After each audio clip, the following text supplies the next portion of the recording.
ቪዲዮ ኤዲት ለማድረግ ከሚጠቅሙ ነገሮች መካከል ባክግራውንድ ሚውዚክ፣ ሳውንድ ኢፌክት እና ትራንዚሽን ተጠቃሽ ናቸው።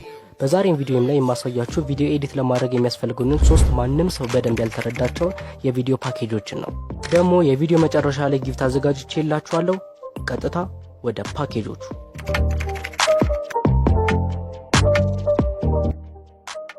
ብዙ ሰው እንደ ቀልድ የሚያየው በዛውም ልክ ደግሞ የሚሰላችበት ነገር ግን ከሁሉም በላይ ለቪዲዮአችን አስፈላጊ ወይም ዩስፉል ከሆኑ ነገሮች መካከል ስክሪፕት መጻፍ ነው። የስክሪፕት ጥቅሙ አንድን ቪዲዮ ስንሰራ የተፈለገውን ሐሳብ ሳንሳሳት ለአውዲየንሳችን ለማቅረብ የሚረዳን ነገር ነው። አብዛኛው ዩቲዩበር ቪዲዮ ሲሰራ ከሚሰራቸው ስህተቶች መካከል አንዱ ሲናገር መንተባተብ ነው። ለምሳሌ እኔ ይህን ቪዲዮ ስሰራላችሁ ስክሪፕት ጽፌ ነው። ስለዚህ ምንም አይነት የንግግር ስህተት አላደርግም ማለት ነው። ስለዚህ ቪዲዮ ከመስራታችሁ በፊት ስክሪፕት ለመጻፍ ሞክሩ።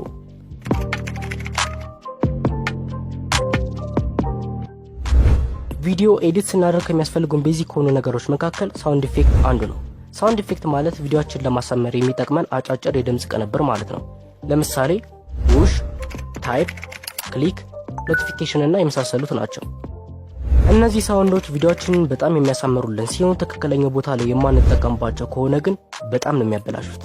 ስለዚህ በምትችሉት አቅም ሳውንድ ኢፌክቶቻችሁን በትክክለኛው ቦታ ላይ ተጠቀሙ።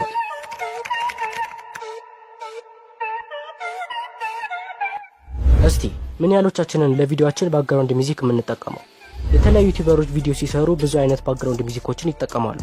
ባክግራውንድ ሚውዚክ ማለት ቪዲዮ ስንሰራ ከጀርባ የሚሰማው ከሳውንድ ኢፌክት ይልቅ ረዘም ያለ ቆይታ ያለው ሚውዚክ ማለት ነው። ባክግራውንድ ሚውዚካችንን ስንጠቀም ከኛ ድምጽ ይልቅ ቀነስ አድርገን ነው። ለምሳሌ እነዚህን ሁለት ቪዲዮዎች ተመልከቱት። ዛሬ ለ12ኛ ክፍሎች የሚያበረታት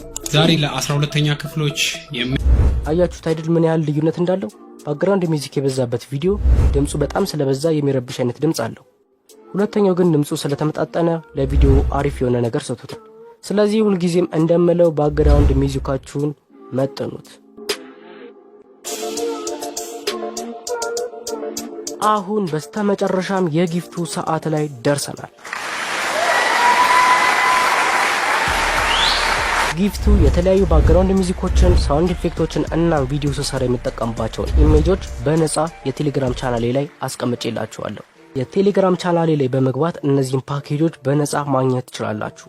የቻናሌን ሊንክ ዲስክሪፕሽን ላይ አስቀምጬላችኋለሁ። ስለተዋወቅን ደስ ብሎኛል።